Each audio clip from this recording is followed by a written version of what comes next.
thanks for being here. Staring into the abyss, dark side of crime fighting, security, professional intelligence. What I'm going to do, it's a longer talk as usual. It was longer for Black Hat, so I'm going to try to hit the high points.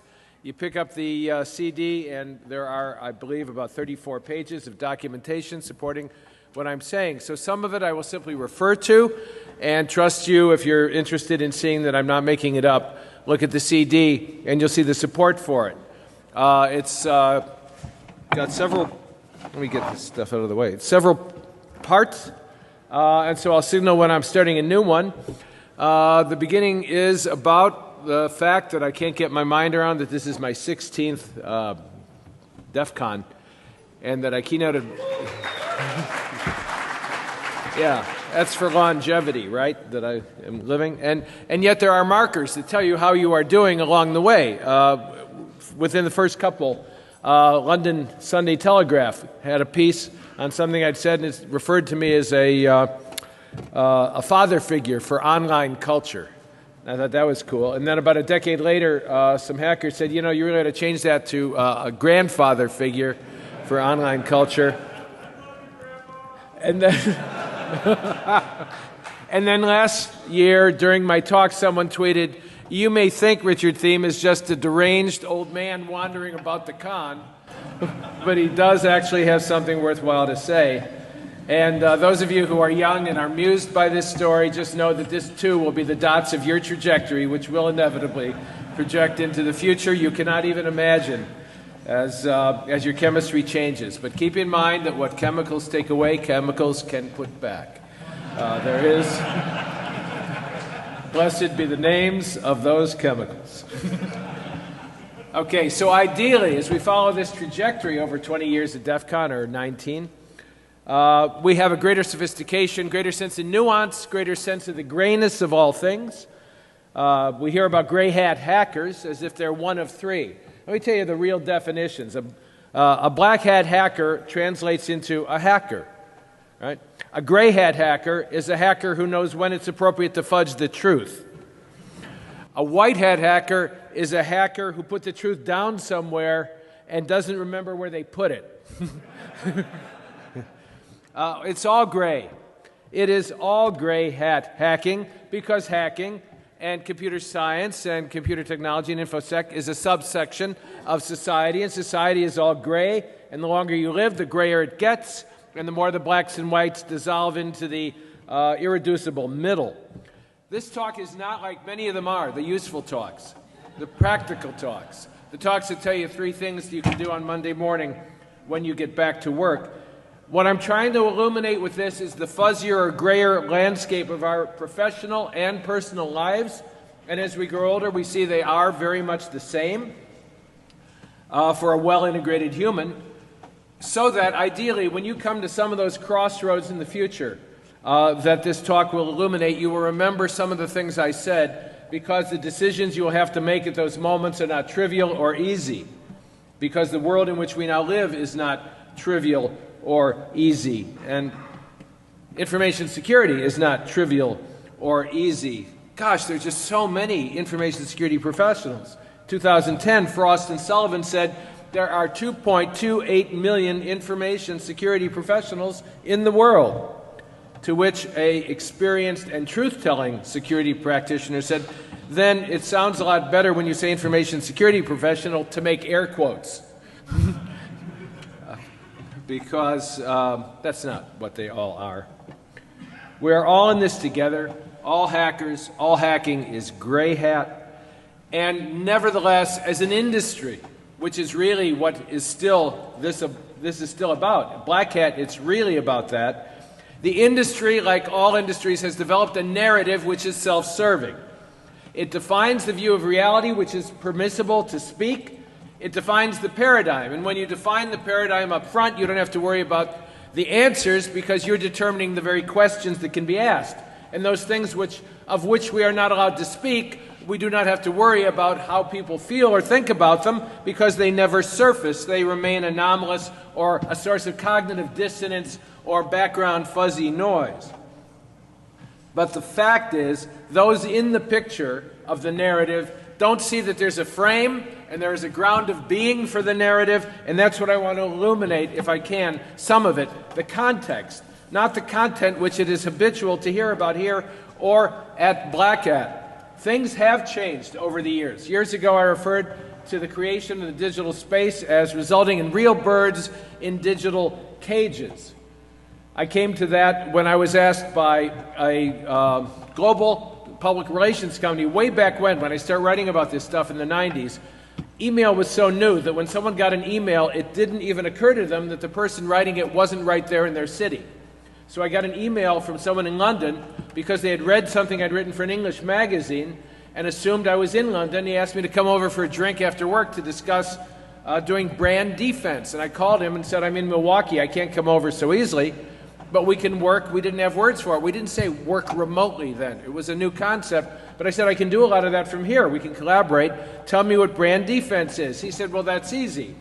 If we have a client, say, who's a tobacco company, I said, I see. You want me to build what we were learning to call websites that defend your client. And he said, no, no, no. We want you to build websites that attack our client from a multiplicity of points of view, and we'll give you enough information to be credible in your attacks, but not so much that it will be a smoking gun that could bring serious damage to our client, and therefore you will collect in those websites the real birds in digital cages, the people who are opposed to our client, and inflect the conversation, alter it so that it becomes essentially harmless in the end, and we will turn the digital cage and the birds, because they have the illusion of the freedom of flying that comes from flapping, will think they are free and flying in fact. So I called those real birds in digital cages. He wanted me to go into Usenet groups, which existed. So how many of you know what a Usenet group is? All right, not bad. I was talking to a young whippersnapper who was trying to get me out of my literary mindset and into transmedia.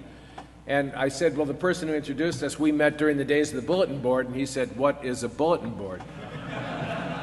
And I said, you know, this was before Google. It's when we used Gopher. And predictably, he said, what is Gopher? Deranged old man wandering about the con. Lost in his memories. So he wanted me to go into Usenet groups using what we didn't yet call NIMS to create false personas. We didn't call them screen presences, and inflect the conversation so if it got too sticky or close to something that would be damaging, kill the cat, or set fire to the curtains, or do something that will distract people from what they're thinking.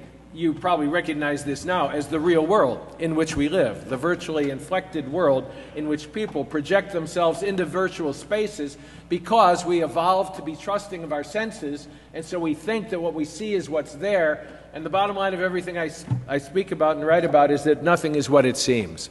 It really, really isn't. This is not a conspiracy theory. This is just what's so. Nothing is what it seems. It's what's so. It's also so what. So that's not news. Well, now, instead of digital birds in real cages with the advent of social media, what we really have are real flocks of birds in digital cages. And in addition to the illusion of the freedom of flying, because when we look up or down or to either side, we see other wings flapping, we have the illusion of security because we're part of the herd. We're part of the hump, of the humplings, the bell curve, a word I think I created. The hump of the bell curve, you know, there's like 10% up front. Those are the masters of society who create environments and realities for us. And we're the 80% in the hump of the bell curve, humping along. Humplings hump. That's what they know how to do. And then there's 10% at the end that are the dregs. And the masters keep the dregs, so the humplings will see the dregs and be grateful they're not the dregs and thank the masters for keeping them in the hump and not letting them fall back into the dregs, i.e. people who can't get work after 3 years or who have a lower standard of living or who are denigrated in many ways. And then everybody is happy except the dregs, but they serve a larger societal purpose by making the rest happy. So if you deconstruct their unhappiness, they too are happy. They just don't know it, so they get violent, you know. At any rate, providing that hump, providing that herd, providing that flock of illusory digital wings provides not only the illusion of freedom, but the illusion of security. And as the bigger and bigger cage turns, because we are part of a flock, we cannot even see the edges of the cage so far as that parallel universe from us. In other words, we are all assimilated. We cannot help being assimilated into the organizational structures or the larger cultural entities of which we become a part. Margaret Mead, great anthropologist, said years ago that it takes her a full year to learn again what she learns in 1 week when she enters a new culture. And the reason is when you come in new, you see it with beginner's eyes, as the Buddhists say. You see it fresh. You see that the cues you are used to responding to aren't there, but there are different cues, and you see it clearly, like the Terminator at the moon, over against the light and the darkness. You see the rills and the mountains of the cultural norms and behaviors in a different way. But after a week or so, she already unconsciously was assimilated into the culture to a degree that undermined her objectivity and ability to see, and it took longer and longer and longer to see more and more. And therefore, we go by the known but unwritten rules. You know that. In any organization, some of you belong to them, there are 4 kinds of rules. There's known and written, which are the manual they give you when you're hired and have to go through some organizational orientation. And they're known for a moment as you leaf through them, and then they go on the shelf and they become written but unknown over time because you never consult them again. There are also unknown and unwritten, which are the deep cultural structures of our lives, the 98% of us that evolved and of which we are unconscious. So we don't have to worry about those, but the ones that govern the organizational life are the known but unwritten rules.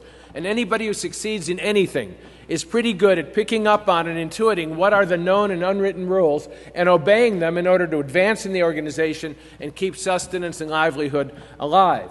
A friend of mine who's a cop and is also a Roman Catholic. This is not meant to denigrate the Roman Catholic Church and all its illustrious history. I'll just tell you what he said to me. He's a cop and he's a Catholic. He said, you know, my church and my police life work the same way. When you're a rookie, you know, you're watched. And as the dirty money comes through and the drug money doesn't all go back to the station and some of the coke gets bled off, or you go into an alley and you beat the living, you beat somebody, and you're standing there waiting for your partners to finish kicking him into unconsciousness, they watch what you do. And if you're okay, you don't do anything. And the word goes around real quickly, you're okay, you're one of us. And if you are one of us, then you are elevated up through the structures. And when you reach the top, as Timothy Leary said, you never get the truth from the company memo because you become so instantiated as an aspect of the company. You're like Invasion of the Body Snatchers. Somebody put a seed pod under your bed in the night when you joined, and over time you look like yourself, but pretty soon you only say the things the paradigm the company approves of allows you to say, and you don't say the other things at all. And so you become part of the Borg. And so my friend the cop said, that's who makes captain. You don't make captain if you don't protect the institutional life of the structure that advanced you and which you have by that point so internalized that you are it, like you become bishop. And this is why the culture of my church, he said, has become a global, he said it, I didn't say it. I don't know if I even believe something like this. He said a global criminal pedophile enterprise. I don't know I don't know of anything about that, if that's true or not, but he said it's the same way. You come in and you see quickly, unless you're unconscious, what is going on. And if you say something, you go to Fort Wayne, Indiana. And if you don't say anything, you become Archbishop of New York or Boston or LA or Chicago. And that's just what's so. But in that case, because the evil is so deep, it's not so what. But at any rate, as an illustration of how organizational life assimilates us, it works pretty well. Well, the same thing happens in the so-called security space, the space of information security, and in the intelligence community, where groupthink percolates through the structures, and from externals, the input is minimized. So the weakest link of the chain is frequently the definition of the problem. And the definition of the problem, as Matt Blaze pointed out, is often not what we think it is. That's true not only about security, but it's also true about the security industry itself. So the question I'm asking is, who are we really? What is the security space really? And what does our self-referential narrative about the industry include? And above all, like all paradigms, what does it exclude and allow us not even to think about saying, much less say? What is the rule base of the filter? And how well does it work at the perimeter? Because like computers themselves, the perimeter no longer exists. There is no perimeter defense if there's no perimeter, and there's nothing but Mobius strips interlacing with one another like parallel universes. So let's not be white hat hackers and forget where we put the truth. Let's simply identify what the truth is and articulate it. Nothing is harder to see than the truths we have come to believe so deeply that we don't even see them. Because our narratives become self-referential, they're bounded by mutual self-interest, and they are characterized by a heavy dose of groupthink. Beliefs are fine. Beliefs are good. They're useful. Just don't believe in your beliefs. Just hold them lightly. True of all beliefs. Notice, oh, that's something I believe, and then let it go. Because we know now from neuroscience that we make decisions prior to inventing the reasons we say we do them. The decisions take place unconsciously, they manifest, and then we say the reason I did that, and it's always, as Nietzsche said, in the war between pride and humility. That's why autobiography is never trustworthy. Pride always wins. So how do you change the paradigm? Well, once when I was in the church, I was in a leadership project in which we were discussing new paradigms for clerical leadership in the Episcopal Church. And after we brought in all the people from Silicon Valley and all the think tank people, somebody had money and funded this. And the second year of a 3-year project, I was sitting there listening to the gabble of all these what we called cardinal rectors, big churches. You know, I mean, if you play it right, you can do okay. You know, I was sitting in $1 million rectory in Hawaii, tending my parish. My wife had a sign made that said the pastor is in with an arrow pointing to the beach blanket. And we're sitting in $1 million house, and that's when you realize you came to do good. And you did well, you know.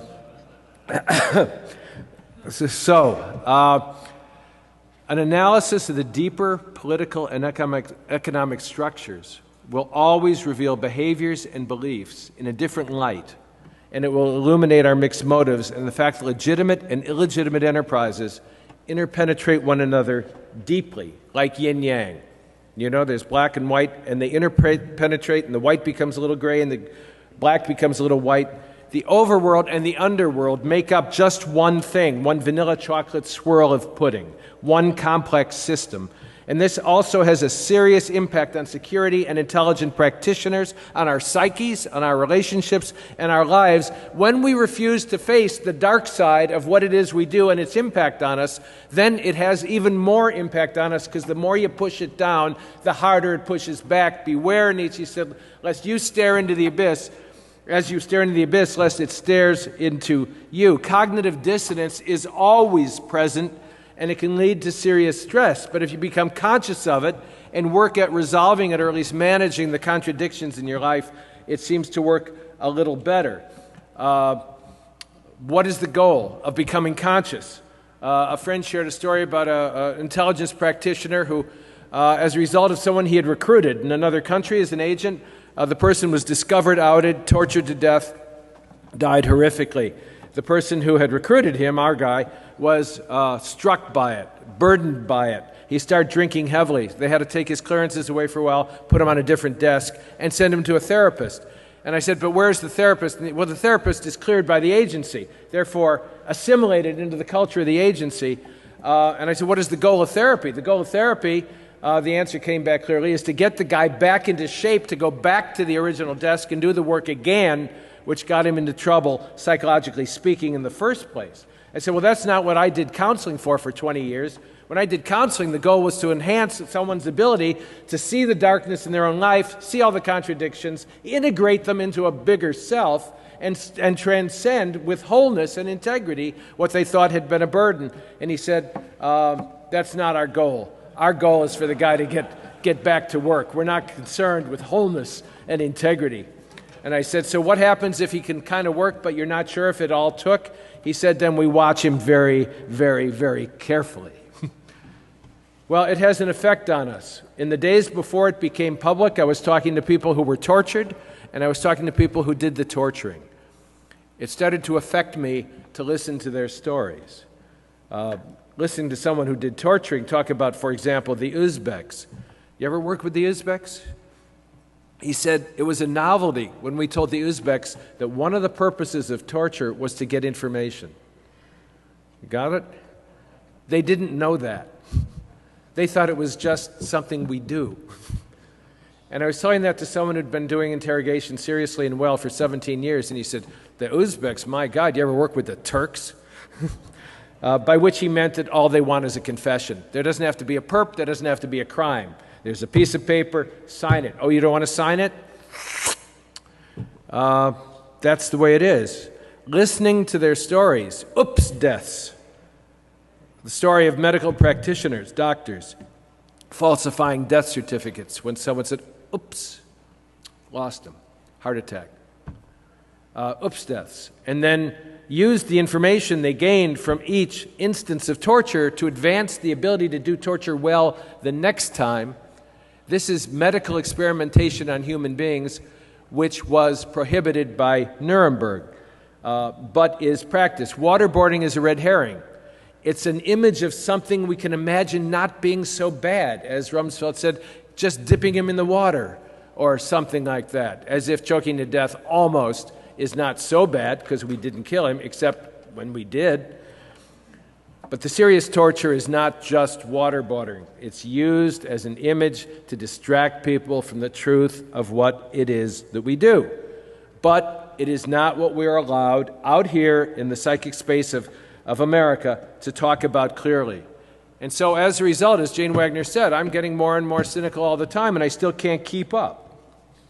What does it do to you to hear secrets or live with secrets and carry them as a burden? I had dinner in Washington once with a friend from FBI and a friend from NSA, and they were talking about what it did to them. And one of them said, imagine if you're listening to terrorists slit the throats of people in real time, you're hearing the horror, and you go home at night and your wife says, how was your day? And all you were allowed to say was, fine, dear. It was fine. So one of the impacts of the dark side is secondary trauma.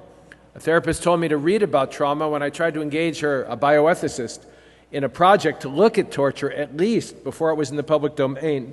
And of course they wouldn't, because it would jeopardize their professional positions. So I read about trauma and what it did to you, and I went back and I said, I've read all the sequelae of trauma that are predictable. And she said, you know, I wanted you to read that. And I said, sure, because I'm dealing with people who are traumatized. And she said, anything else?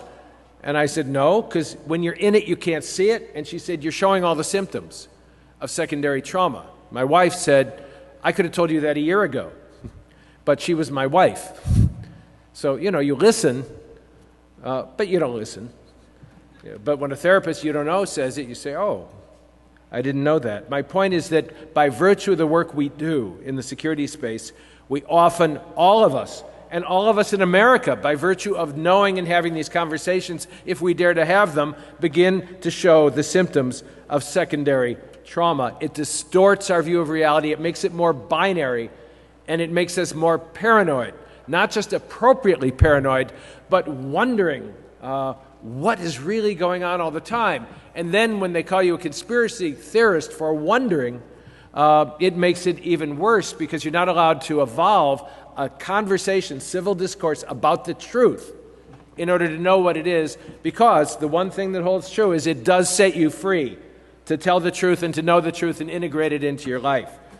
So hopefully this analysis will make us think twice before we use the buzzwords and jargon of our profession, words like security itself and defense, like when they changed the Department of War to the Department of Defense before going into 150 countries with a military presence as we have now, or words like terrorism or cyber war, words which are weasel words designed to create a paradigm which we unthinkingly articulate and in which we unthinkingly live. One example of what it does to us is this article which appeared on Dark Reading. Security pros may be ready to crack under growing pressure. Faced with securing personal devices and a growing base of threats, security pros feel overwhelmed, ISC2 survey reports. What it is about is the fact that when you're doing a job that you know can't be done, it causes not only trauma, but it breaks down your ability to function effectively. It reminded me of the story in John Hersey's Hiroshima. After the blast, there was a flash of light, and a doctor noticed 2-3 people coming into the office, their arms peeling and bleeding and burned, and he started to treat them as he would anyone who came into the office with those symptoms. But when he turned around, there were 5 or 10 more, and he tried to treat them, but then there were 20 more and 30 more, and he looked out the window, and hundreds were streaming down the street, burned and bleeding, toward his office. And he was reduced to someone who could only go from one to the other, saying, "They're there. They're there. They're there." The security industry. They're there. It'll be okay. They're there. But is it in fact implementing in the meantime the structures of security that will give security, or is it simply carrying out the de facto commission, which now the intelligence community itself has become commissioned to do, not by any state because they're dissolving as the boundaries around them dissolve, but by the fact of their lives in the trenches, where they exchange information with one another in an effort like a thermostat to maintain some kind of equilibrium in the global body politic, so that chaos, which is always threatening to break out at any bubble or aperture, will not break out. The bottom line of the security world is to be able to assure people that the world in which they wake up tomorrow will be pretty much like the world in which they went to sleep. That's a different commission than creating, implementing, and sustaining security. So, hence the title, "Whoever battles monsters should take care not to become a monster too." You stare long enough into the abyss will stare right back at you. Or the way the sign put it at Sandia National Labs, "Do not look directly into the laser beam with your remaining eye."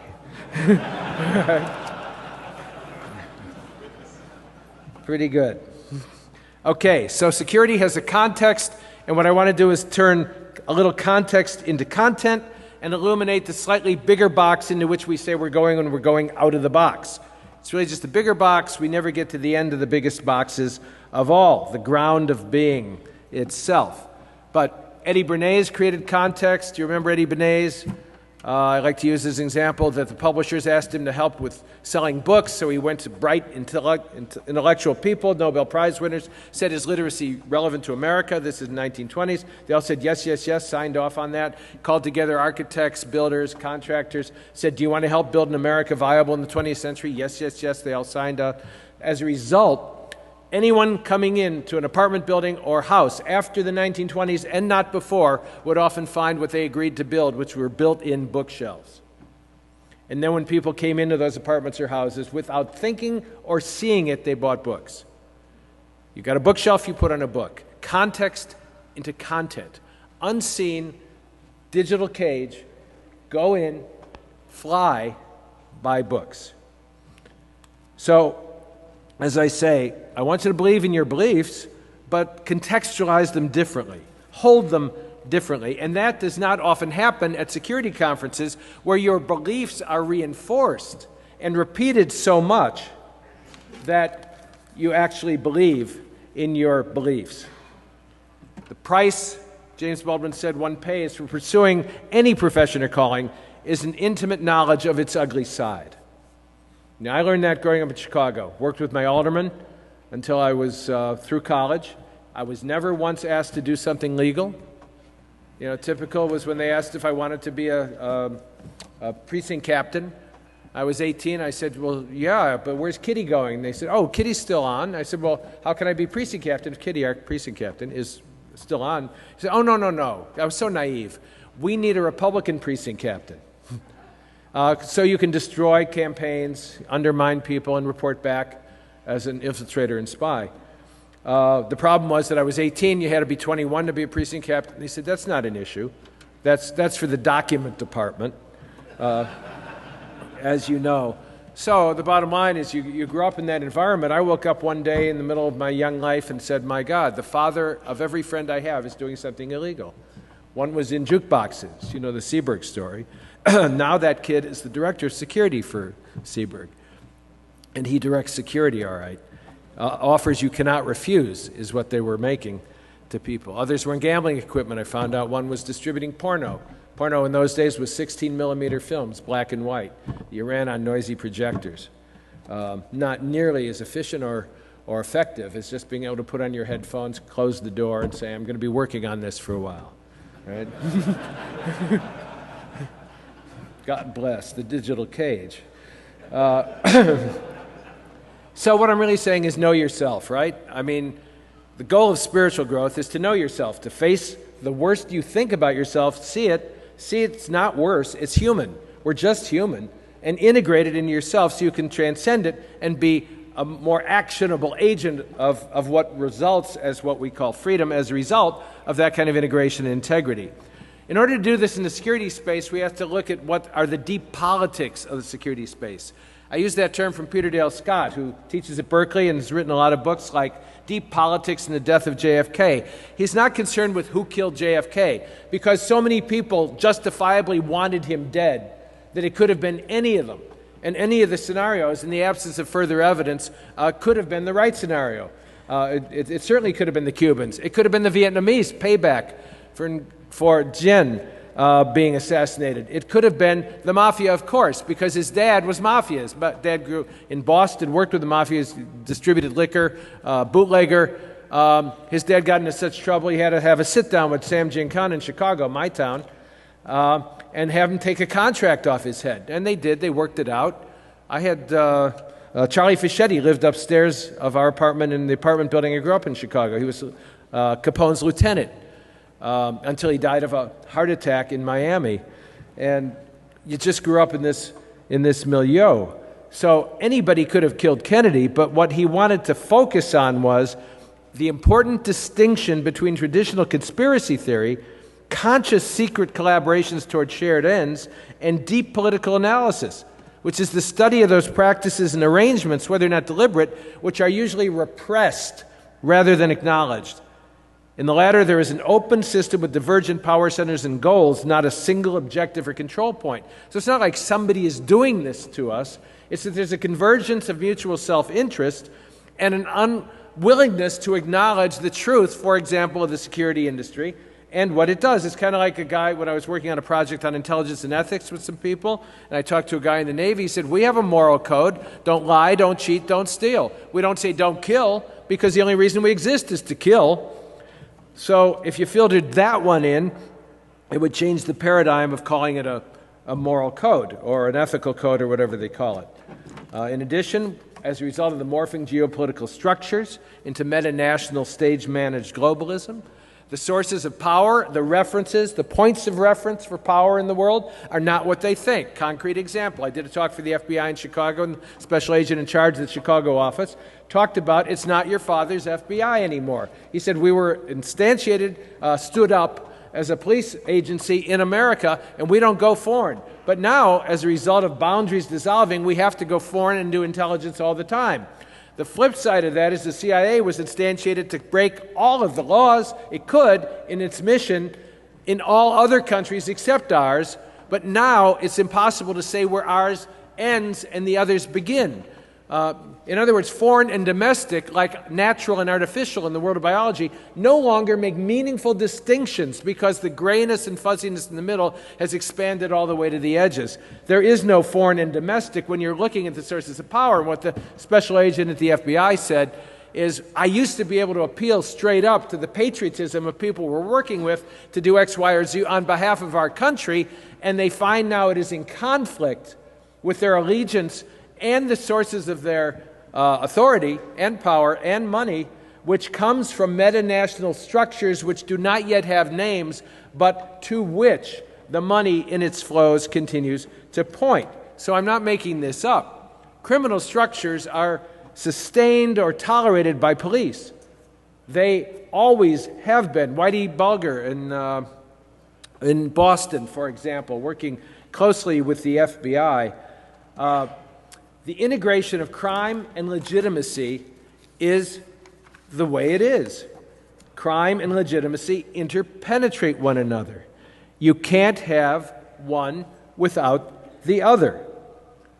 So, I wrote at the New Paradigms for Security workshop, information security is one task, both offensive and defensive, of the intelligence community sanctions breaking foreign laws while prohibiting similar activities on American soil.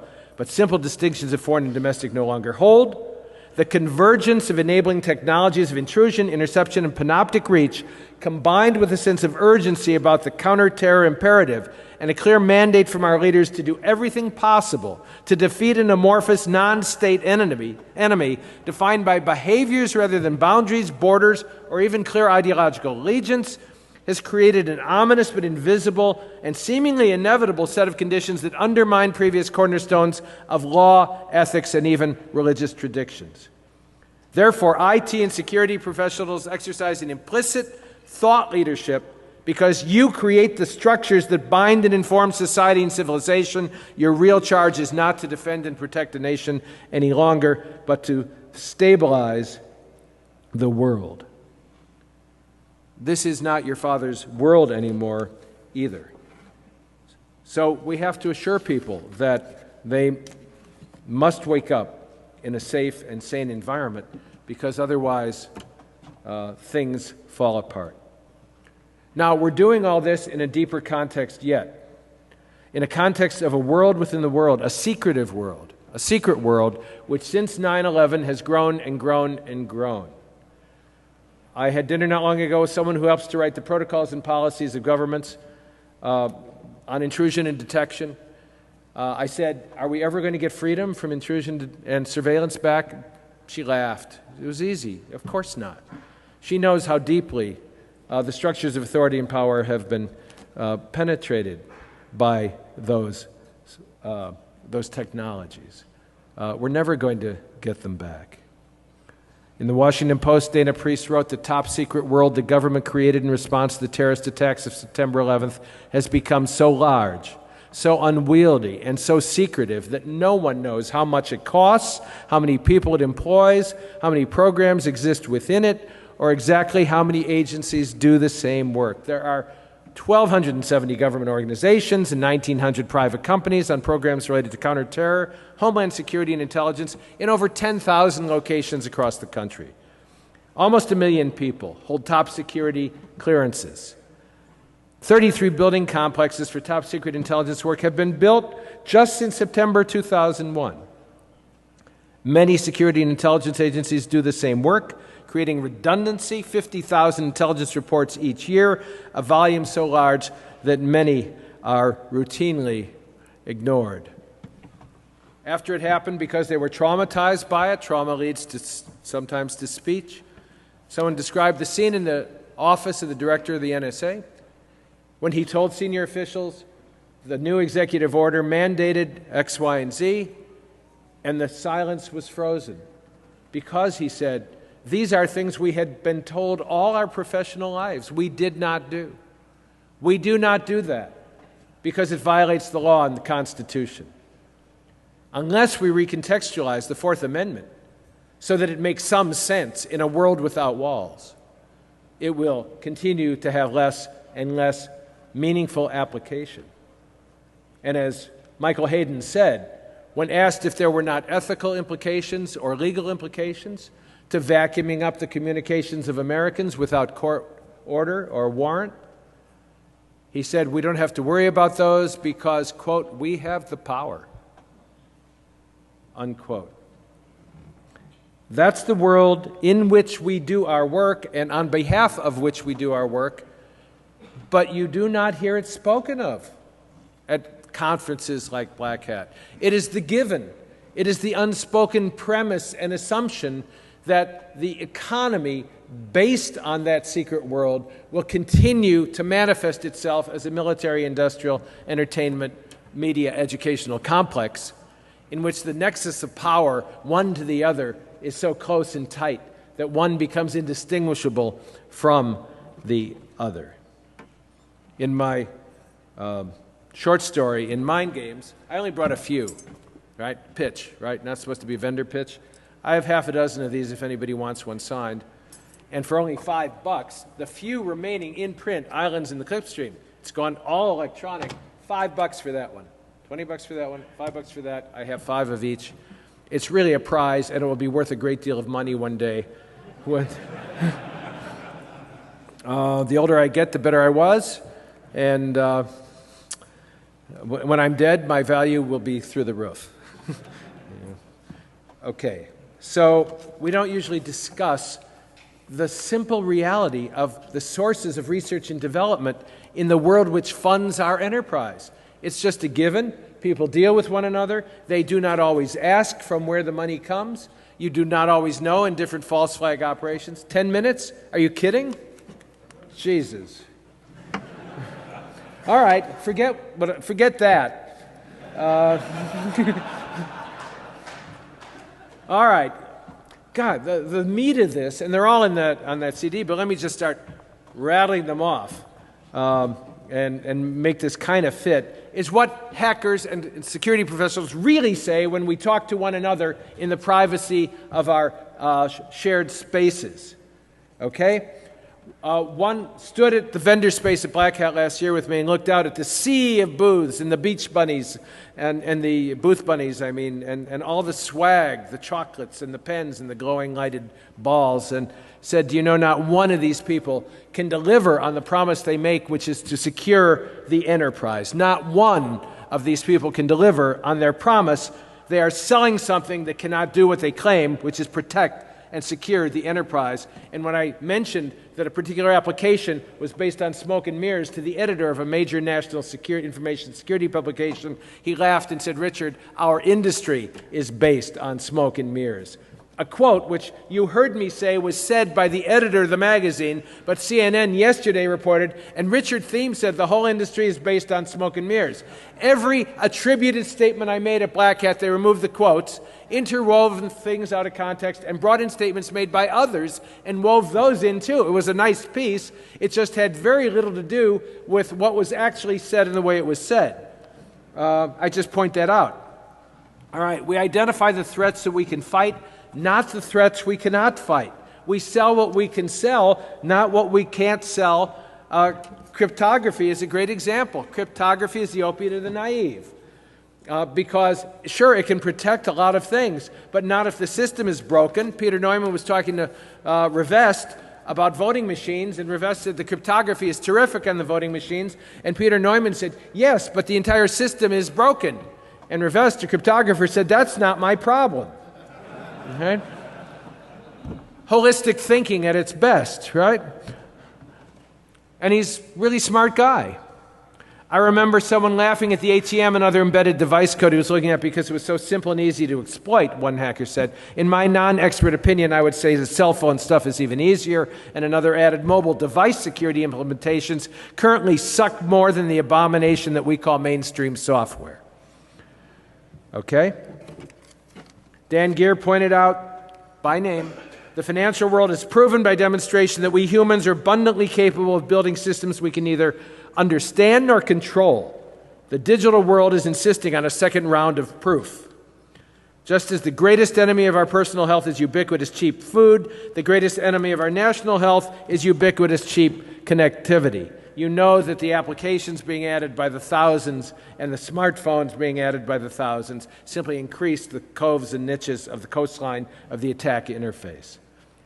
So there's a whole section that I won't even touch on what the FBI is actually doing in COINTELPRO 2.0. I will skip the section on Emil Durkheim, which you can read about, in which he pointed out that criminality and legitimacy necessarily interpenetrate one another in any society. And I'm going to skip the point about what the banking system is actually sustaining and supporting, an example of which is how much money is effectively laundered through that system. I will give you a couple of quotes. U.S. and European banks launder between $500 billion and $1 trillion of dirty money each year, half of which is in the U.S. alone. Senator Carl Levin summarizes, estimates are up to $1 trillion of international criminal proceeds are moved internationally and deposited in bank accounts. Between $2.5 and $5 trillion have been laundered by U.S. banks and circulated. The flow of corrupt money and from transitional economies is $40 to $40 billion.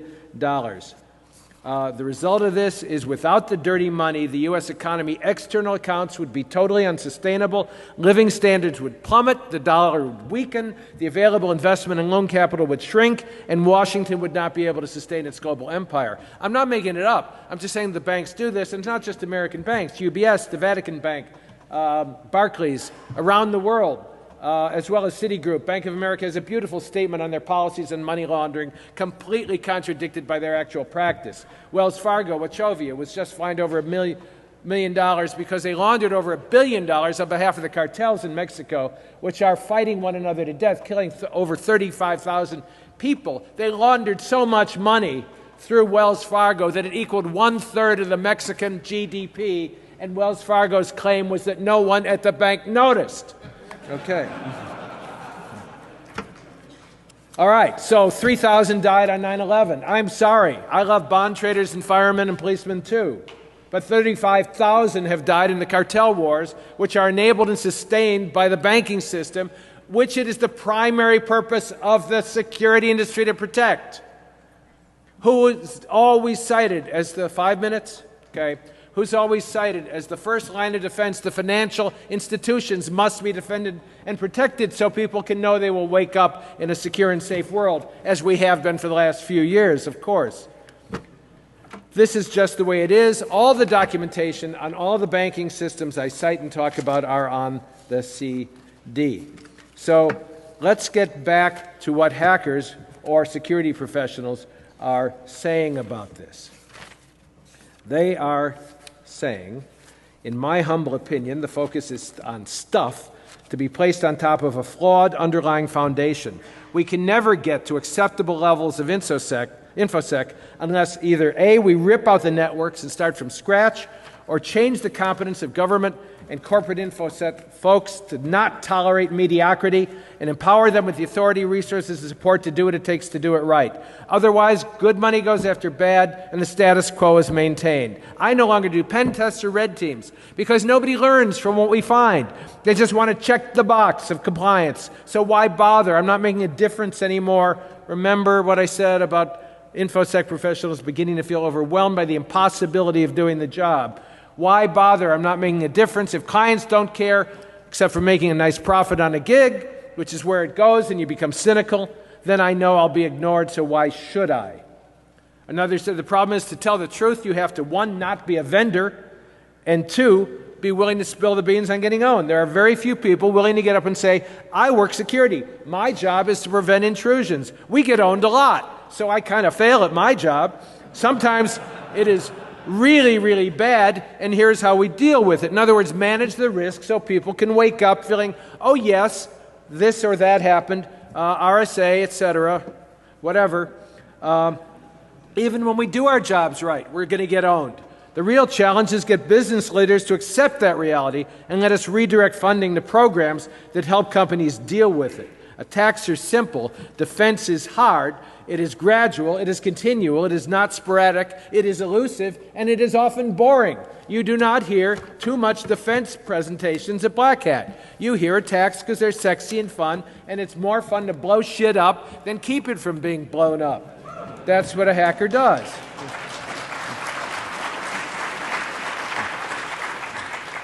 I understand that what I'm articulating is not popular. A disciple of Gandhi said, even those of us who loved him rejoiced when he was assassinated because his presence was a constant upward call to be more than we were, and it was a real, he didn't say it this way in Urdu, he said it was a pain in the ass, but that's what he meant. It is a pain in the ass to look at this stuff and try to deal with it and not forget it, suppress it, and ignore it the minute we go on to the next presentation. What is the step of the craft? We're not willing to ask the next round of hard questions because we haven't realized yet that what we've got is broken. There are people out there still trying to perfect AV and IDS mousetraps. No big data solution will magically solve the problem of I have to see it first in order to detect it later. 80% of viruses might be stopped, 20% don't. When you are owned, you are owned. Risk and accountability, our inability to identify and convey technology risks kills us. Executives don't get it. We don't therefore have the conversation at the place of power and authority where it will make a difference to begin grasping what we're doing. And yet what is doing, the shocking thing is the HBG fiasco, which I loved. Someone describing as a bikers suck bumper sticker at a Harley rally. Don't be stupid.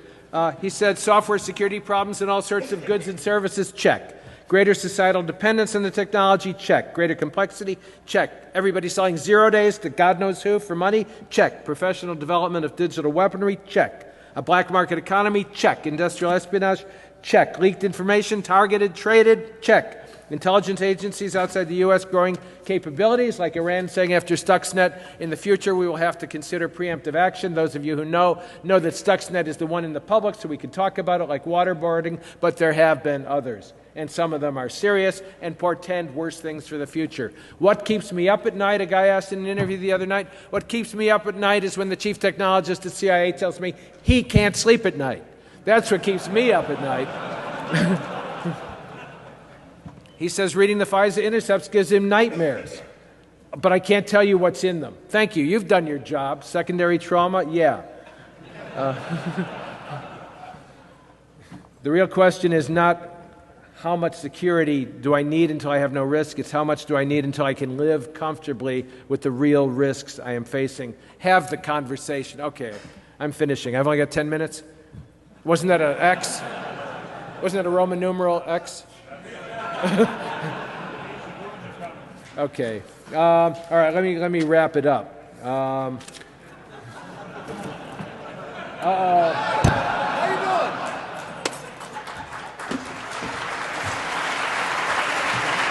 you doing? No, I'm the next speaker. Oh, you're the next speaker. Let me just wrap it up by saying build networks with the people who are really your friends. Let me tell you how I knew who they are. The guy came up to me about a few years ago when I had too much to say for a change, and the people were saying cut. And the guy who does the audio, this is cut, but the guy who does the audio said, because he'd read my book and loved it, he said, there are two people I won't cut, Martin Luther King Jr., he's dead, and you. So make friends with the little people, right?